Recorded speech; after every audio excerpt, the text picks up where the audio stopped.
1945. America had just won the deadliest war in the human history. Europe was destroyed, millions were dead, and the United States came out richer, stronger, and more powerful than ever before. But almost immediately, another fear started growing. Not the fear of Germany or the fear of Japan, but the fear of communism. And for the next 40 years, that fear shaped almost every major decision America made. So to understand why America was so afraid, you first need to understand what communism actually promised. Communism said factories, industries, and wealth should not belong to private companies or rich individuals. They should belong to workers, means to the people collectively, and not to the private owners. In theory, this was supposed to create equality. No billionaires, no giant corporation controlling society, and no huge gap between the rich and poor. And after World War II, that idea suddenly became more attractive in many countries. Because millions of people were poor, governments had failed, and entire economies were collapsed. So when the Soviet Union started spreading communist influence across Eastern Europe, America grew deeply alarmed. In 1948, the Soviet Union blocked all road and rail access to the West Berlin, cutting off an entire city. America responded with a massive airlift, flying in food and supplies for nearly a year. And because of this incident, this was no longer a theory. The confrontation was real.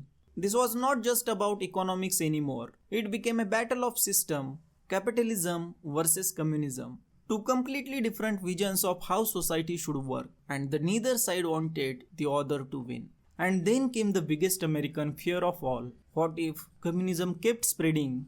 And this is where the famous Domino Theory came from. The idea was simple. If one country became communist, nearby countries could slowly fall too, like dominoes. First one, then another, and then another.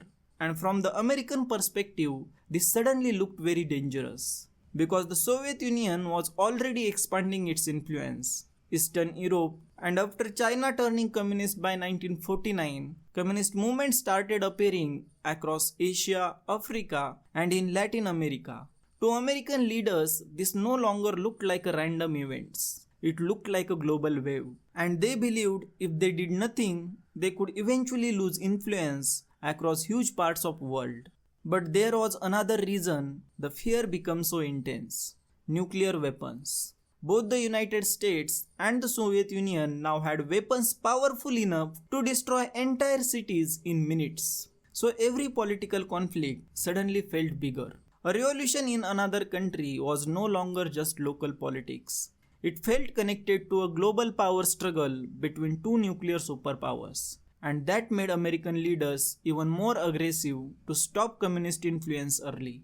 Sometimes through money, sometimes through pressure, and sometimes through direct military involvement. Because in their minds, waiting was dangerous. And that fear did not stay overseas.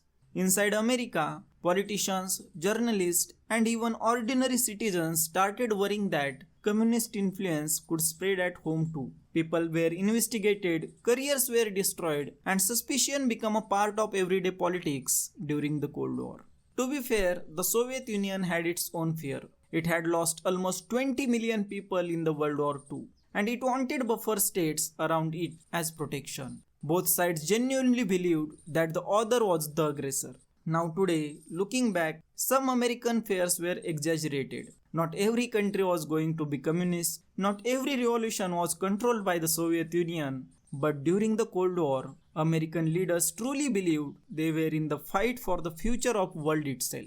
And once you understand that fear, a lot of American actions during the Cold War suddenly start making more sense.